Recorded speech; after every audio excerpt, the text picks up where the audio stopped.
showed me why. Instead of asking why, start asking why not. Time flies when you're having fun. Time flies when you're lying in the sun. Bit by bit, the older that we get, the faster it tick, tick, tick, tick, tick, tick, tick, tick, ticks. Time flies. Whoa, whoa, time flies.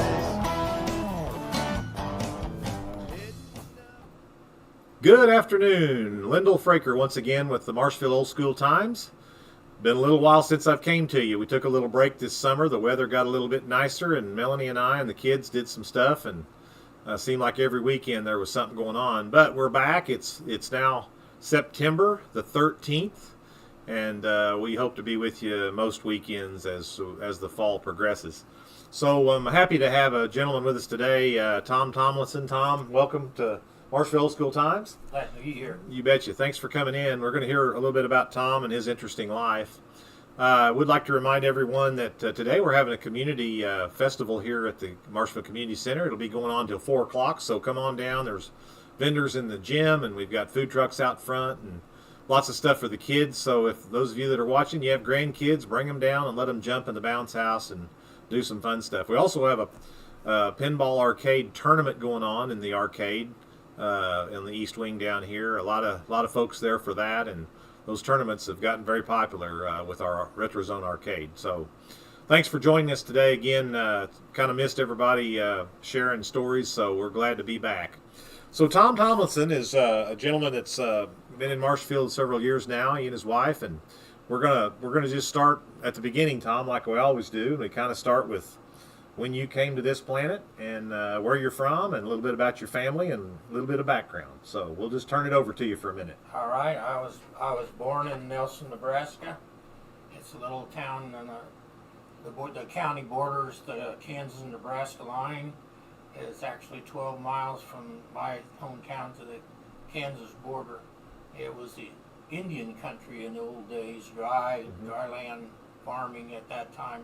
Is that out western Nebraska or It's more right in the eastern? center, Right in the center. Right Okay. in the middle of the state at the bottom. Uh-huh.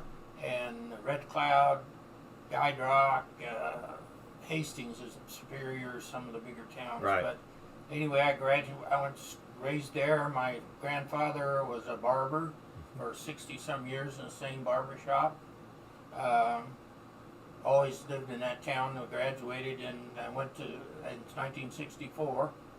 And went off to the University of Nebraska for a few years and tried to major in pre-veterinary medicine and didn't do as well as I hoped. Just wasn't quite prepared for college life, and so the draft was hanging right over my head if we dropped out of school back then, and so I went in the military and I served in the Army Security Agency, which is the military wing of the National Security Agency. Okay. And so That was right at the height of the Vietnam War, pretty much, wasn't it? It was in the heart of it, and I was trained in electronics, and after appropriate training, they shipped me off to Korea, and I stayed in South Korea for 13 months. And once the tour was over, I came back and was stationed in Manassas, right outside of Manassas, Virginia, and spent the rest of 2.5 years right outside of Washington, D.C. Okay. Now, growing up in Nebraska, I'm assuming that was good grain farming country in that area? It was dry land. Dry so land, primary crops were milo, and tried to go, and wheat, but people try to grow corn, but most of the time it burned out. Nowadays, if you go to that same country, there's center pivots everywhere. And, Oh, yeah. And so they irrigate there just like everywhere else, and so you can't hardly tell crops different from anywhere else. A lot of pheasant back in those days, I'm In assuming. those days, it was the greatest pheasant quail country you could hope for. I used to hunt in the morning before school and after school, and get a limit in both times. So you were raised on the farm? Actually, on the farm start, then my dad was a rover, and so he came into the outskirts of this town, and he worked in town, but we kept livestock, and we had enough land that we could do that. Yeah. And you have brothers and sisters? Yes, I had a brother and 2 sisters. One sister came along after I'd left the home, so she was real late in and so Yeah. she was raised like a only child. Yeah, 'cause yeah, The rest of yeah. us had gone. And your mother, a homemaker, I'm assuming, back in those days, probably. Homemaker. Yeah. My father, he was not a very nice man, but he was a genius Really? in a lot of ways, and he was a blacksmith, an expert welder. He could operate heavy. He could just do any Really? job. So when you And called him a rover, does that mean he just did various jobs for he people? had a short fuse, and so often he would only work somewhere a short while, and I then there see. would be trouble. Huh. And so Yeah. he'd move on, and he did a ton of different jobs. But very talented man, but not a very pleasant man. Really? So Yeah. How about your mother? she was a saint. Yeah, of course. Put up with that. I figured and, that. and hard worker, Yeah, and she yeah. operated a bakery, and I went from operating a bakery to managing restaurants, and she always worked because we needed the money. Sure. So. Did you go to church as a kid? Actually, we were unchurched for the most part. I remember as a young person, my mom would drop us off at a church for Sunday school, and Yeah. I guess maybe to get some relief from us. Get a break? But the Christian church was where she dropped us, and so if I had some affiliation, and long about 5th or 6th grade, the preacher convinced my mother to be baptized, and since I hadn't been, she decided I should be also. Yeah. And I was baptized without really understanding anything about Sure. what was going on, but I was Sure. baptized. Sure. And that didn't change my spiritual outlook a whole lot. But And so in high school, did you? Was that a good experience? Do you have really good. Yeah. I had some good experiences, and Yeah. played sports. Was Did in you? FFA. Did those things that boys do back in those days, and I Sure. really those were meaningful times and shaped the community. Sort of raised me because I had, like I said, I have a dysfunctional father, Yeah. and I also knew that he wasn't a normal father. So I looked at other men in the community, Yeah. and How about the Barber grandfather? I mean, were they a good influence to you? Yeah. My grandmother was. Yeah. She was.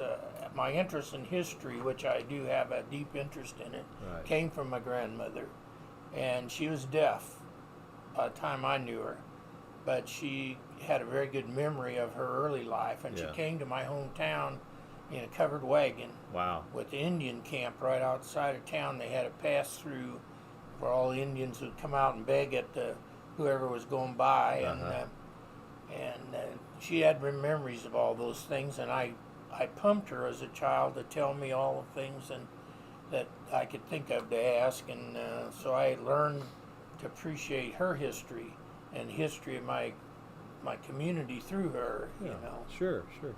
So I thought I probably should have mentioned at the beginning. Everybody should know that Tom is an author.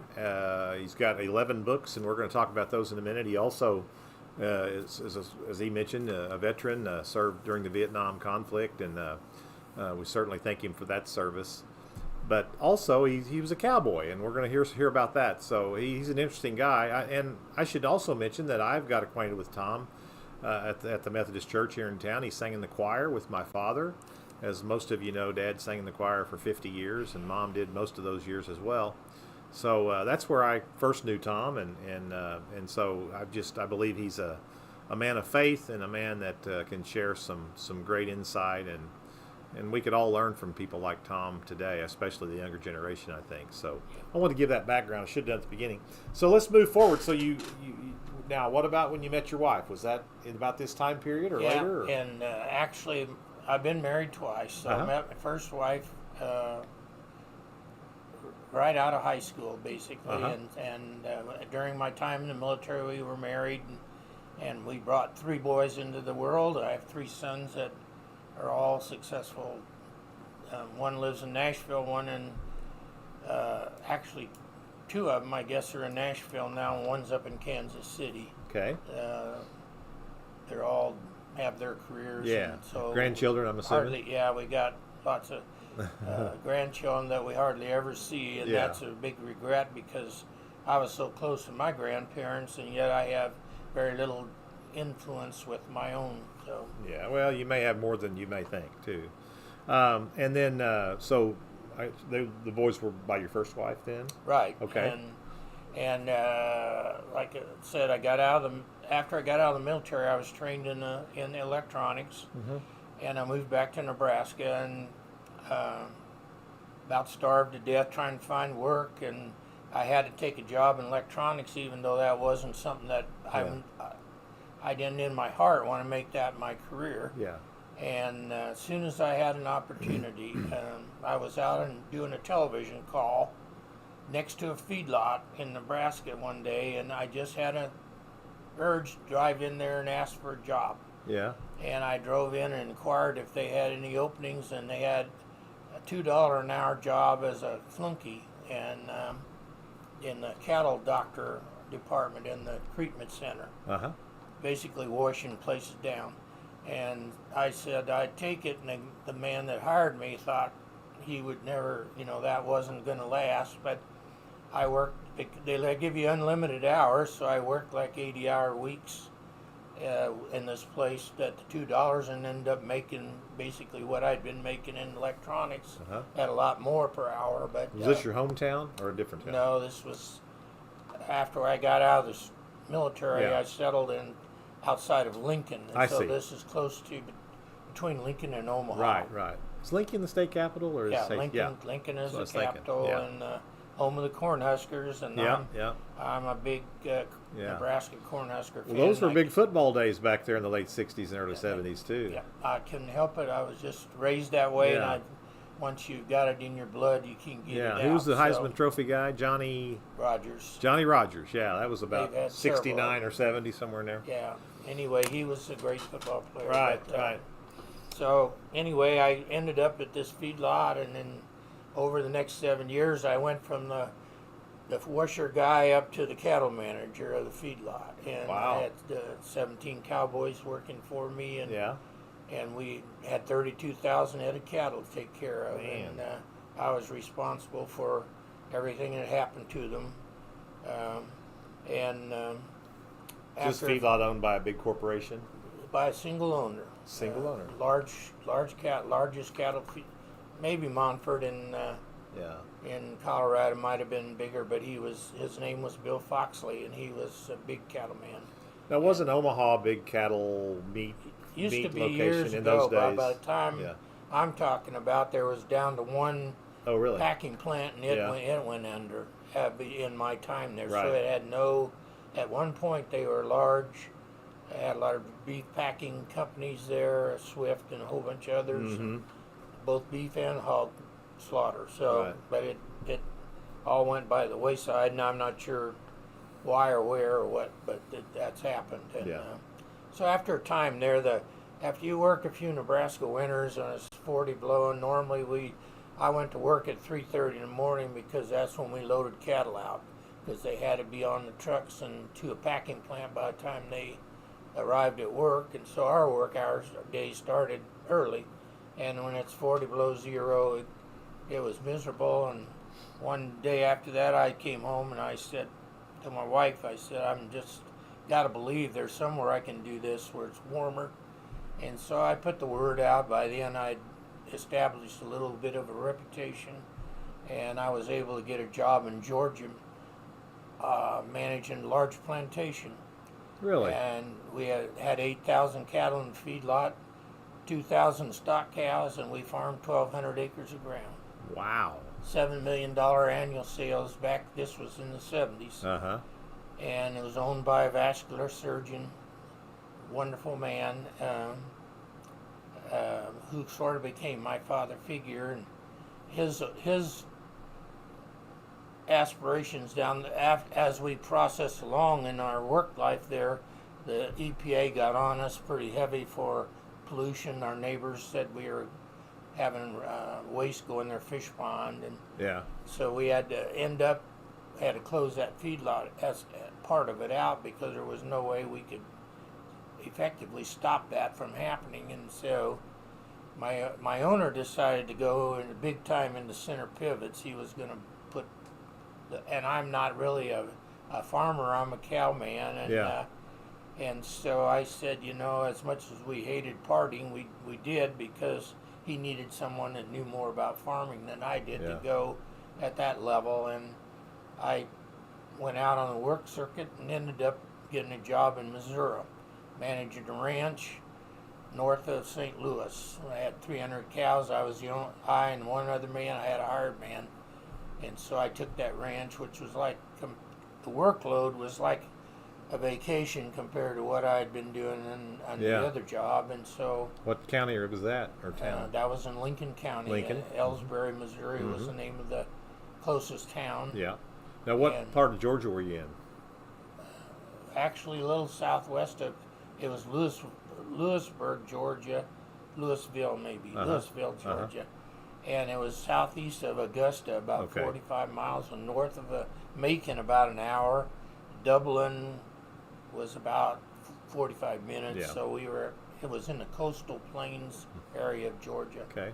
Sandy ground, but it would grow grass if it rained. Yeah.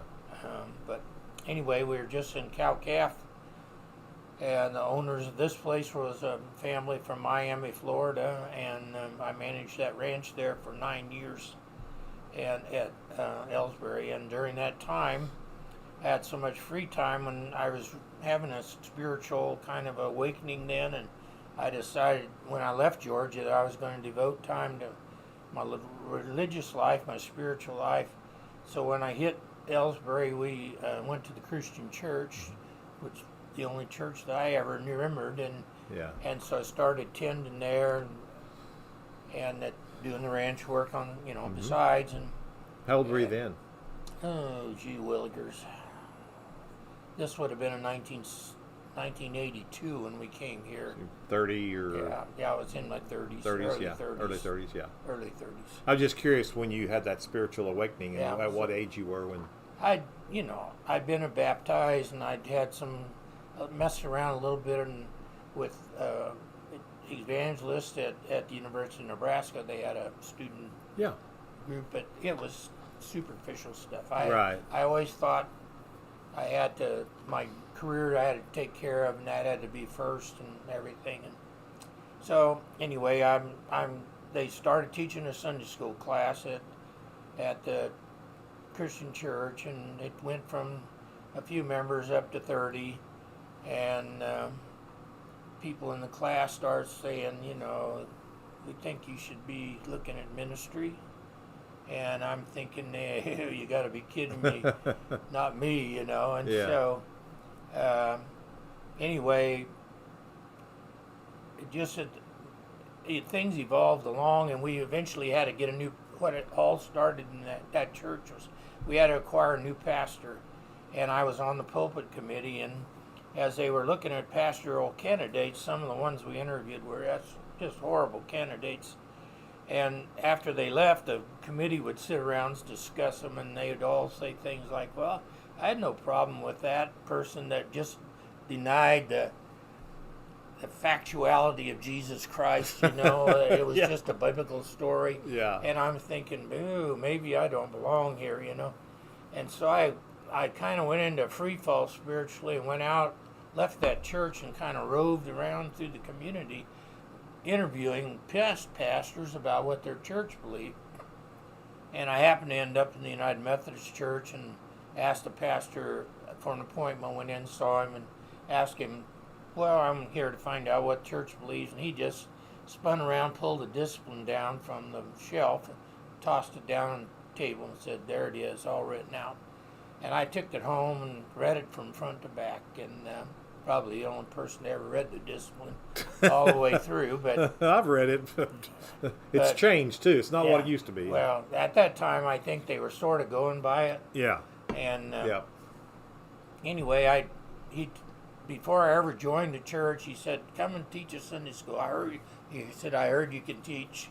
Come and teach a class for us. And I thought, what a strange request for somebody that isn't a member of the church. But I said I'd do it. And again, we started out with half a dozen people in the choir loft. And pretty soon we were in the sanctuary with 35 in our class, and that just led on to where I thought, need to be a lay speaker. I done the training, just kept going, and eventually became a declared candidate for ministry, and out of Wells went on into take the courses, and once I became a certified candidate, I'm still on the ranch, you know. Yeah. I told my boss there that I'm going to go into ministry.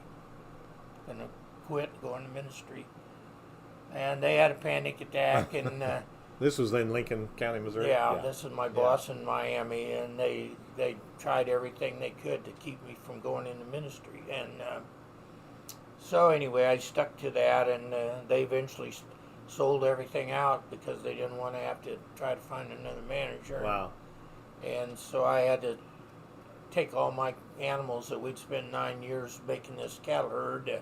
I had to take them all to Bowling Green sale barn, and I had to watch them all go by the wayside. But Wow. that was a tough sled. But Yeah. I got a job down in Caledonia and Bellevue were two small churches down on the east side of the state. And that back then it was Missouri East and West Conference. That right. So Mm-hmm. We were always in the West over here. I was obviously. in the East, Yeah. and so I didn't know anything about the people in the West. They Yeah. hardly ever mixed. Right. And so I was operating in the East, and took those two churches, and I was going to course of study school all the time that I was pastoring those two churches, and you know, we took them. They were just struggling little country churches, and one of them went up to 100 in worship, and the other one went about 60. And I was there 7 years, finished course of study. This was the 80s or? Right. I went in my ministry license was in 1991. 91, okay. And finished course of study. The churches sent us to, me and my first wife went to Israel. They sent us over there, and we toured the country, all that. Mm-hmm. And then I got sent to Buffalo as a request.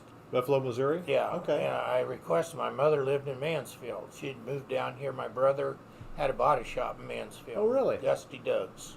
Okay. And so my mother moved down here to be close to him because I was moving around with churches. And so I wanted to get over here closer to her. And so they sent me to Buffalo. And Assuming your father had already passed by then or something? Your father had already passed? He and my mother divorced. I see. Okay. I should have brought that, I guess. Yeah. But along the way that along happened. way back, yeah. And pretty much he just disowned us. I don't know Yeah. what. I never had any more to do with him Gotcha. in my life. Gotcha. But What brought your brother to Mansfield, Missouri? actually bought some land down here. I see. Cheap, I guess. And he was of Nebraska. And Yeah. he and his wife wanted to have a little acreage. They Yeah. bought 20 acres down here, and close to Gotcha. Mansfield, and that's where they ended up down here. Okay. But, so anyway, that got me to Buffalo, and I was there 7 years, and then during those 7 years, my wife and I were parting ways, and it's not a good thing to talk about, but it happened. And so we went on to, I got moved to Houston, Missouri. And again, that church been, by the way, I want to say that Houston is a wonderful town, and I thoroughly enjoyed my time there. The people in the church were wonderful to me. They knew I was going through a difficult time, and they put up with it. When you needed some good friends. And so anyway, it was during those years I met my Judy, the lady I'm married to. And we got married, and I went to Houston in 2005, and we got married in 2007. Gotcha. Over there, and just celebrated our 18th anniversary. Yeah, it sounded like that was a God thing for all that to happen. Yeah. And so we pastored in Houston until I was at age 6 years there. So I retired. And during that time, we were looking for houses to somewhere close to Springfield for medical reasons and all such. And we kept searching around Nixa and wherever. Anyway, this house, we were looking on the internet, this house, at houses in general, but this house in Marshfield came up, and I looked at it, and I knew from looking at it it'd be something Judy liked, so I had her look at it. And we came over and looked at the house, and it was on short sale by the time we could see it. And so we made an offer what they were asking, and anyway, we never heard, and finally found out they went into bankruptcy, and so we pursued it into bankruptcy Yeah. and got the house purchased out of bankruptcy. Yeah. And it was a house God had for us Another to live God in. thing, And right. Yeah. then we came to Marshfield and met wonderful people here. And How many years ago then did you come to Marshfield? we bought the house in 2010. We came in 2011. About 15 years then. Yeah. And so we got involved in the United Methodist Church a little bit. I tried to stay in the background, but I didn't want any of the pastors to think I was Right. causing them trouble. But all the churches need a retired pastor or two to help with, hospital visits or vacations, and I certainly know you did that. And I didn't realize you had spent that many years as a pastor. I knew that you had been a pastor, but not that you had a pretty long career as a pastor. Yeah, then. and I had some nice churches, Yeah, and they yeah, grew. yeah. I was lucky, praise the Lord, but I was lucky enough to grow the churches I Right. had, and they became stronger, and Yeah. yeah, Well, and you were also ahead of the changes that occurred right, about 2010 on, with social media and other things in our national right, climate that caused, obviously, churches to have to reflect and decide what they wanted to be. yes, So you were ahead of all that back in the days, the glory days of right, the and the I church. was unfortunately, I saw the United Methodist Church social stance Right. was shifting in directions where Right. I couldn't very well support it. Yeah, same And- here, same here. So I had to do some things, and so that it's just luckily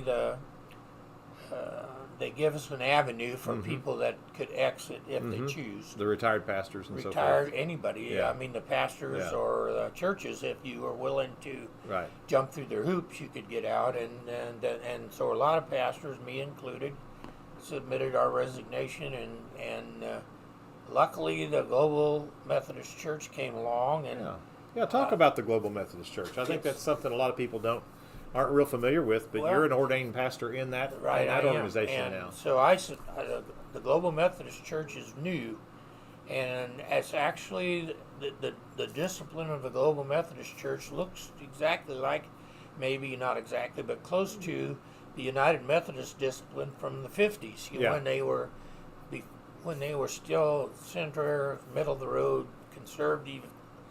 They're Before they Bible, merged and became United Methodist in '68. the Bible-believing church. Yeah. Based scripture is primary.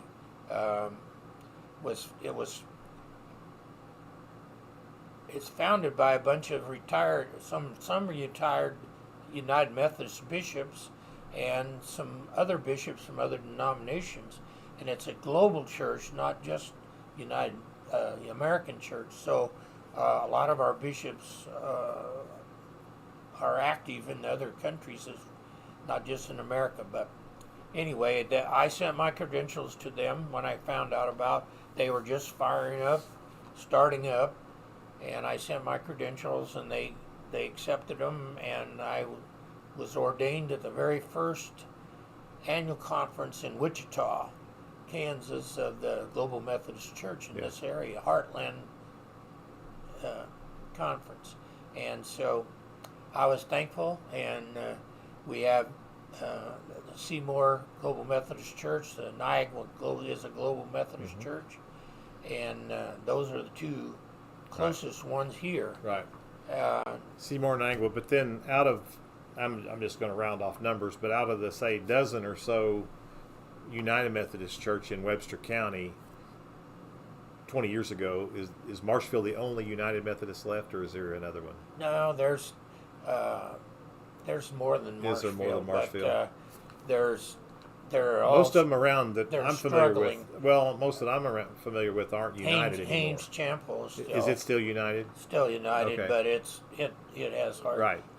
St. St. Luke's Luke. is still. I think they've pulled out, or they were getting ready to. Well, they didn't. They may have. I Yeah, didn't just read. in recent months, I believe. Okay.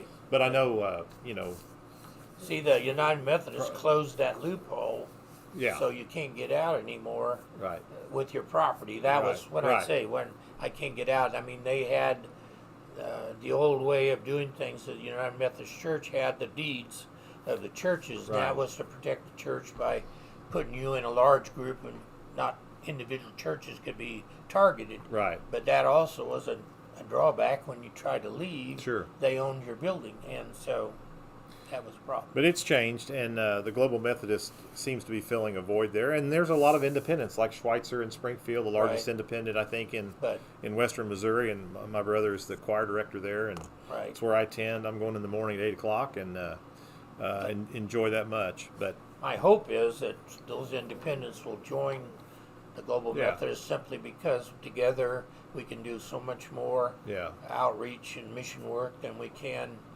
trying to do it. And eventually, Sure. even though Schweitzer's a large church, but it would give new life to the Global Methodist denomination. Absolutely. To have. So well, let's talk. First of all, I want to mention in your military career, you served the 4 years, and then you've been very instrumental in the Webster County American Legion. and on the Webster County Veterans Memorial Association. Right. which- Talk about that for a minute. You were the commander for a while, I think.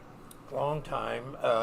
But the Webster County Veterans Memorial Association was established in 1973-ish as a umbrella organization over the VFW and the American Legion, to give oversight to keep the two organizations from bickering over who was going to take care of this thing or that thing. The Webster County Veterans Memorial Association was sort of the umbrella, and said they were in charge of maintaining the monuments on the square, and to maintain some patriotic events, The parade. like Veterans Yeah. Day, Yeah. Memorial Day, those kind of things. Yeah. And so they became the host of those, and underneath those, the Webster County Veterans Memorial Association, the American Legion and the VFW had their parts. Right. And in about 1996, the state of Missouri opened up a military honors program for all veterans. And any veteran that's honorably discharged can have military honors at their funeral service. And so the state opened up the opportunity for various people to apply to be certified as one of those units that serve military families while doing the funeral honors. And we, the leaders back then, jumped on it, and we have been licensed ever since 1996 to do military funeral honors. And so I joined the unit in about 2010-ish, and then by 12 or 13 I was the commander and had that position off and on for the next 10 years. And I personally have done nearly 900 or 1,000 funerals. Is that right? I knew it was a lot. Yeah. Some of those people have done. Some people like that are longtime members have probably done 2,000. Right. I mean, they've just Such a wonderful organization, and you guys do such a great job. And just to think about before '96, I guess if you wanted to have a military funeral, they had to call Fort Wood or get and they if wouldn't there provide was it unless you were- yeah. less, it was difficult. So yeah. it's a great honor, a great service to honor our veterans, and we really appreciate what you do, and you did a great job with it. You really done an outstanding job. Well, it was a privilege to do that, and the group of people, they're still going, they're still working, Yeah. and they could certainly use anybody that's a veteran that wants a very meaningful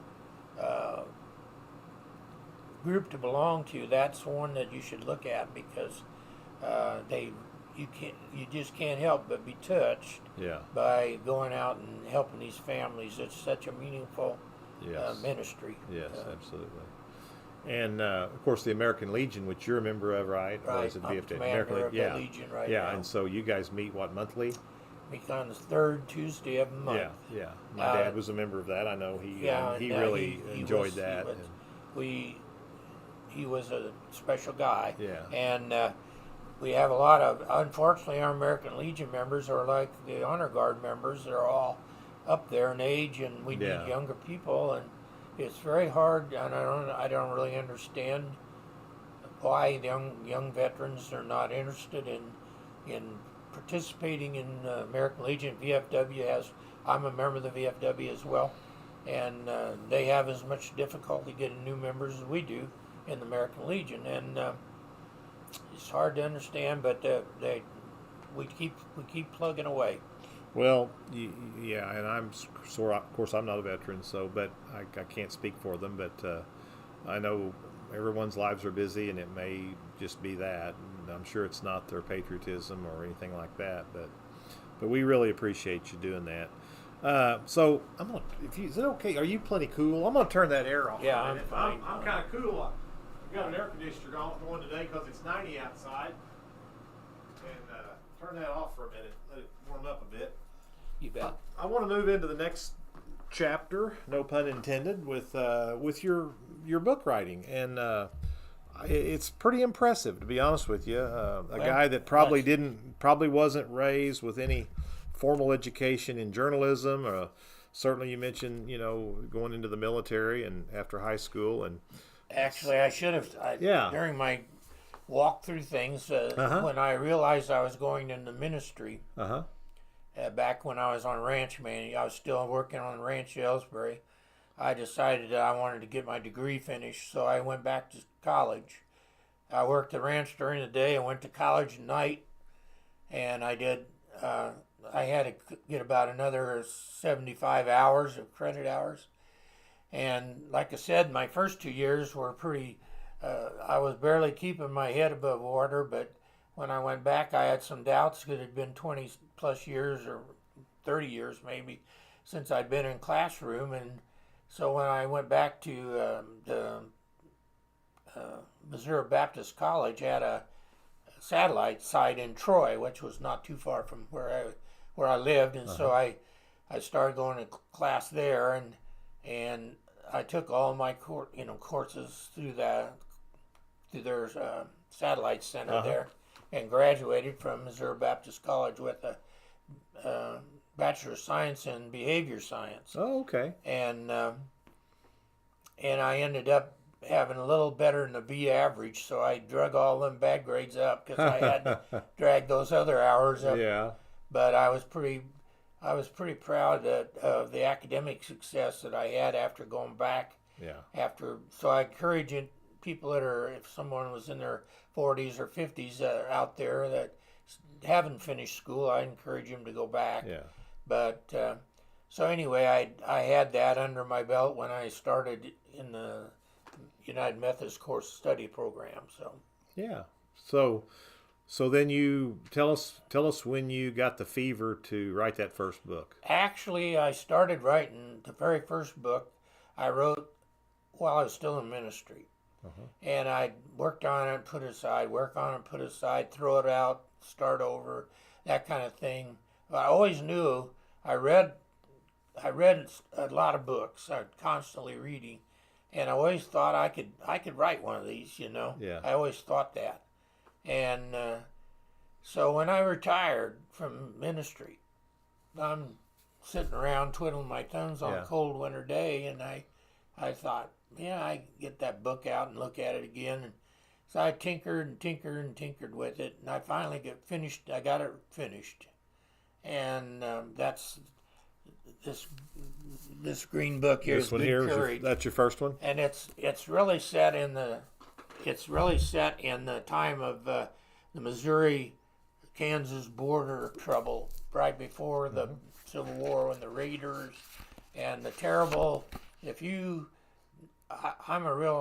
I'm pretty well versed in the history of Civil War, and no place had to suffer as much as Missouri in the Civil War, with the back and forth between the Kansas people and the bushwhackers. You just didn't know, and somebody rode up to your house at night and ask you what you were for, slavery or against it. You didn't know which way to answer. Yeah. Because it could be the if you answered wrong and it was the wrong people, they would take you out and hang you and burn your house at the minimum. And so there's terribly stressful times. All the counties that line Missouri, from down in the south part of the state up that border Kansas and go up to Kansas City, they were virtually vacant during the Civil War. Really? Because there was so much raiding and going back and forth, yeah. people left. Yeah, yeah. When I pastored in Buffalo, I knew family members that their family members had moved to St. Louis to get away because they were afraid that if they stayed there some night, somebody was going to call and they wouldn't have the right answer. Sure. And so anyway, I finished the book and I couldn't, of course, nobody, I'm not a known author and I'm not saying I'm that great a writer, but I do tell a good story. And nobody would publish it, so I had that published myself. Oh, really? And found out, as soon as I got that done, I thought, well, if I can do one, maybe I can do another one. And so I've always been fascinated by the courage of the people that took the Oregon Trail, and when it was very risky to do that. And so I wrote. Which one was that? This is Exceptional People. Exceptional People. Okay. And this is set in 1841, and it talks about the people that took the first wagon train to California, and it's I don't know, I just think it's a good story. And while I was writing that book, I just came on me that I've always had a fascination with the French and Indian War period. It's my favorite period in American history. And again, it's because of the suffering of the pioneers, the courage of the pioneers during the French and Indian War. If you were out on the very edge of civilization and during that period of time, the Indians were rabble-roused by the French, and they would attack these isolated settlements could be attacked at any moment. Yeah. And so while I was writing Exceptional People, the words were in me, and I wrote this one. This one here? God Feeds the Ravens. I wrote that book in about 3 weeks. Is that right? Wow. And words just poured out. And you have a talent. I mean, it's a God-given ability, for sure. Anyway, so that's how it went, and it just one book followed the other, and they're all historical fiction for the most part. This book. Hey, let me read this out of this, God. The very beginning, you give a piece of scripture. Consider the ravens; they do not sow or reap; they have no storeroom or barn, yet God feeds them. And how much more valuable are you than birds? Yep. Man, that's impressive. I mean, you told me that before we started that you really didn't even read as a child. You really didn't learn to read until you were in the military. No, I did. I was a good reader. Oh, you were a good reader, but I just didn't. I didn't mean learn. I meant just take didn't time care. to read. Just didn't care to read. Yeah. I never took it up. I wasn't that interested. I had other things to do. But in the military, I was confined, and so I had to pass hours when you weren't working, and I used those hours to read. Do you think that time between just you and the stillness and God, do you think that He allowed you or gave you the ability at that time to be able to write later on, or do you think you learned that later on, or was it already in you? I just don't think it's that difficult, and I think anybody could do it. I think it would be. I don't think anybody could. And but if that's true, then I guess God certainly. When I start writing, I don't. My son's always saying, "Well, let me see the outline you're using." Yeah. And I said, "I don't use an outline. Really? I have a story and I have a thing in mind, and I start writing, and the words just come." Yeah, that's awesome. And, that's awesome. And often my books go in a direction that makes me think, "Wow, I didn't expect that." I'm as much amazed about it sometimes. See, there's a God-given presence there. So you call this historical fiction? It's all based on history, but yet they're fictional stories. Okay, right. So number 4, which was the 4th book then? Oh gosh, I don't remember all the. I think this book might have been. I don't know. I'll just talk about. Yeah, talk about that one. This Satisfied Souls, and it was a little bit churchy. It's about the Georgia colonies, and that would have been in the 1700s, but behind all that is these gold ships that were sailing from Spain. Spain had ships over here in the Americas, and they were loaded up with gold, and they were trying to. I think that was about 1711 or something like that. They were trying to go back to Spain, and the ships got hit by a hurricane, and they were all lost at sea. So all that treasure's out there, and that's incorporated into that storyline. Along with a little bit of what I know about John Wesley. Yeah. Characters kind of kicked off of him, and so anyway, that I think like I said, that's a good story. Yeah. And so that's fourth, and the next one. Probably this is a Civil War book. It's called The Pawns of Wrath. And see, what's interesting in my mind about the Civil War was that the Union was down in the southern states tearing up everything and raising havoc, but the Southern troops very rarely went into the North and did the same thing. And I always thought, now, what a different war that would have been if they would have. And that's what this book is about. Southern troops go to the North and they do some tearing up. So that's the story there. And I'm just going to go like they're laying here. This book is about the pouring moon, and that's a pretty thick book, pretty good sized book. Yeah, there. this is. I was going to shoot. I always have a little thing in the front of my books, scripture or quote or something. If you read any of my books, that little thing, whatever's there, gives you an idea of where this book's going to go. Anyway, this is about Santa Fe Trail, settling in Texas during Texas fight for independence. This one is my hometown's name is Nelson. This is called Norton. But it's set in a small town in 1918 during World War I, and it goes all the way through Vietnam. Oh, really? With a family. Yeah. And a little bit that's of kind of tribute to my town. Auto tribute there. This is called The Preacher, and it's about a traveling evangelist that's a drunk. And if you know somebody that, I believe there's some evangelistic tool to that book. I think there's a good lesson there, good story. You gave me that book, and I've started reading it. I haven't read it all yet, but I read part of it. It looks like it's going to be a pretty good teaching story to the young man that's traveling with the evangelist. That's what it sort of is. I'm using that young man as there's always somebody that, no matter what a preacher says, there's always somebody that throws something back in your face, and I use a young man to do that in the book. But Dorn Trilogy, it's just a straight out Western from Nebraska. About three brothers.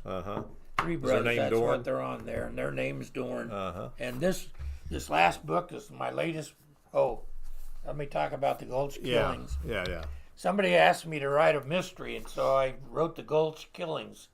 And it takes place in Montana, and early in the mining years in Montana. And anyway, it was a good story. And this last one is the Newton County Fire Eaters, and that's a Civil War book. But I was telling Lyndall earlier, before we went on the air, that my what tripped me on that book and got me started is that down at the at the National Veterans Cemetery, the one on Glenstone, if you ever get a chance to visit that cemetery, it's just an awesome place. But if you do walk around there, you'll come to a spot where there's a whole bunch of square, flat monuments about the size of the page in front of Lyndall there. And if you go look at them, they'll say unknown Confederate soldier. And there must be 30 or 40 of them there. And the way my mind works is when I saw that, I said there's got to be a story behind every grave there. but no, their families don't know where they are. Their Yeah. wife and children don't know where they Right. are. Isn't that something? They're there, and yet their stories seem to be just crying to be told. Yeah. And I tried to put life to that. This book might be somebody. That's really cool. It's That's a really sad neat. book. Yeah.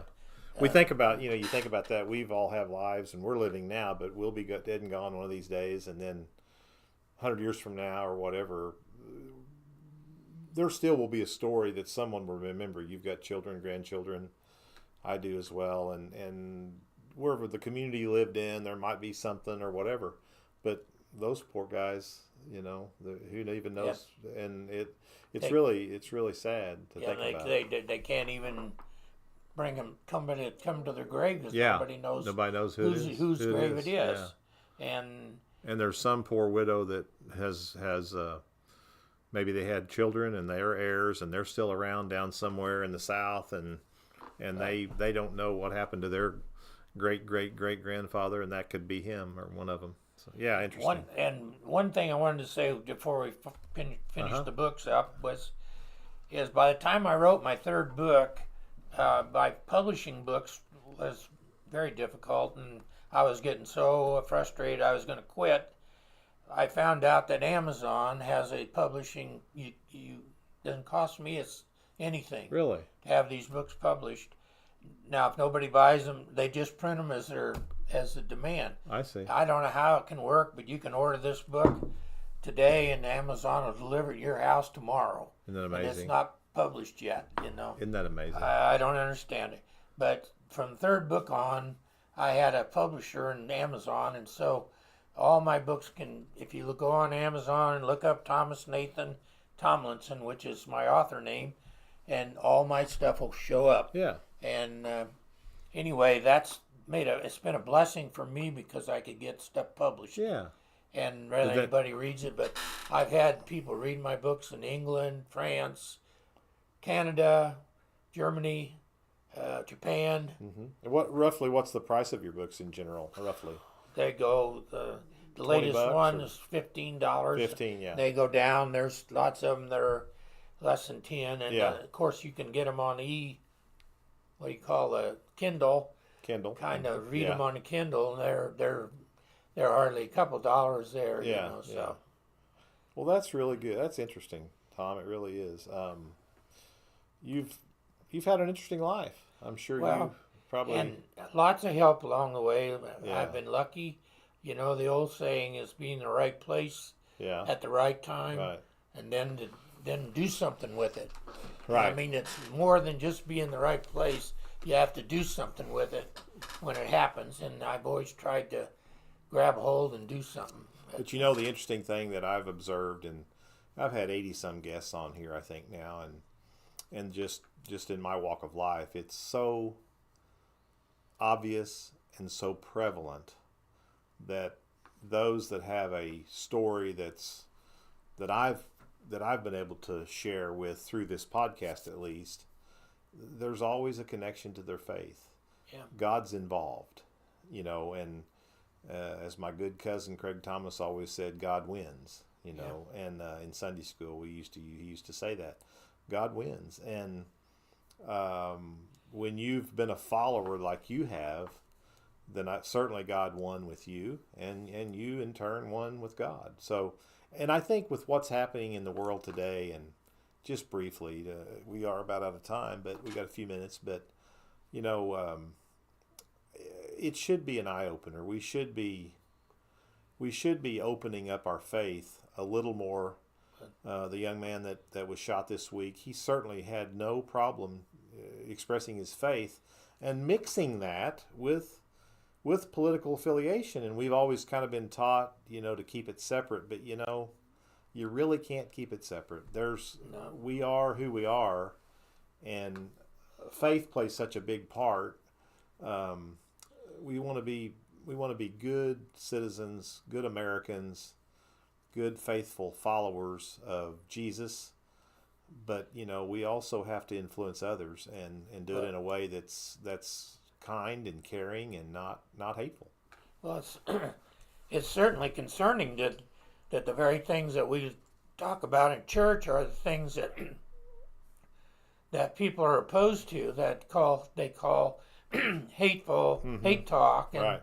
and I'm thinking that Yeah. that's a direct attack on my faith, and certainly I don't understand that, and have to. It almost seems to me that we have to see this as devil inspired, and we have to be aware that we're up against forces that we have to be ready to deal with. No doubt. No doubt. And certainly, there's things that's said today that boggle the mind of somebody my age. And I was listening to one of Charlie Kirk's, who's the person he was talking about the other day, and tapes that he was, and one of these young people were standing there, and they were saying that if I get up tomorrow and I decide that I'm a woman, then I'm a woman. And I'm thinking, does that young person realize how stupid that sounds to someone my age? Yeah. And how can and yet they're I liken it to an analogy I could make is that if you told me you got up one morning and you decide you were the King of England, I might say to you, I've known you your whole life and you're not any more king than I am. Yeah. And they said, no, I am. I insist I am the King of England. And I would say, well, I'll give you that. It's your right to your opinion, but I'll never see you that way. Right. And then you'll say, not only do I insist that I'm the King of England, I demand that you recognize me as the King of England. You're wrong for not recognizing me. And not only do I demand that you recognize me, I demand all government institutions recognize that I'm the King of England. And see, that's where we are in today's society. A lot of people demanding the recognition, whether you believe it or not, whether it makes sense or not. Right. And I'll tell you this, that in my humble opinion is that it doesn't matter, as Craig Thomas says, God wins, and God is the truth, and the truth wins. Yeah. The truth is always right. I can tell you that I'm the king, or you're the king, or I'm a woman, or whatever, but the truth is the truth. Yes. And God knows the truth, and you know the truth, and I know the truth, and as long as we know that, it doesn't really matter what other people say or what they do. I mean, it does matter, but I mean, they can. But we have to lean on the truth 100% all the time. And when I do something wrong, I know the truth's going to prove me wrong, and I know that I'm going to be in trouble for that with God or whoever. But we have lost some of that with. And I'm not just going to say younger generation. I want it to sound that way, but we have lost that with today's society, and I don't know if it's because we have that instant availability of any kind of information, whether it's truthful or not, artificial or not, but it's certainly something that things like happened this week could be a turning point, and it could be that God's going to settle the score. Things have a way of cycling and turning back, so we'll see. But I'm hoping all that's true. Yeah. Because it's certainly the way the United States is headed now is not. I'm glad I'm an old guy that don't have to be around to see it, but I hate to think what's going to happen to our country. Yeah, me too. I'll tell you what. I'm glad I was raised in Marshfield, Missouri, by the parents that I had and the grandparents that I had, and I'm blessed with a great family and a great wife, and that's what I'm thankful for. And I'm going to continue to live my life the way I was taught to live, and in my opinion, it's between God and I. So, well, listen, this has been so much fun. I really appreciate it. It is 2:02. There's one last thing I want to mention, and this, we appreciate Tom coming today. I have another friend, Michael Lujan. Mike went to Marshfield High School. I think he graduated about 1970, and I might be off a year or two, Mike, but he's got a book out called What's That, Dad? And it's another book similar to Tom's. It's a little more historic, though. I guess a little more fact and fiction. But growing up in Marshfield, things that his dad taught him, his family, growing up, friends. There's some other friends mentioned in here, and I think you all find it interesting. I ordered it off Amazon. It was, I don't know, $14 or something. But we're gonna have Mike on sometime. He lives in St. Louis now. Graduated from Marshfield and worked, I think, in Springfield for many years and retired. And I was able to speak with Mike, and we're going to have him on sometime. But I wanted to plug his book, another one of these feel-good books about growing up in the greatest town in the world right here in Marshfield, Missouri. So with that, we'll leave you today. Thanks for joining us. Again, we've been talking to some more guests, and we'll hope to be with you a little more consistently this fall, and talk to you next week, hopefully. Thank you. Thank you, Tom. You're welcome. All right.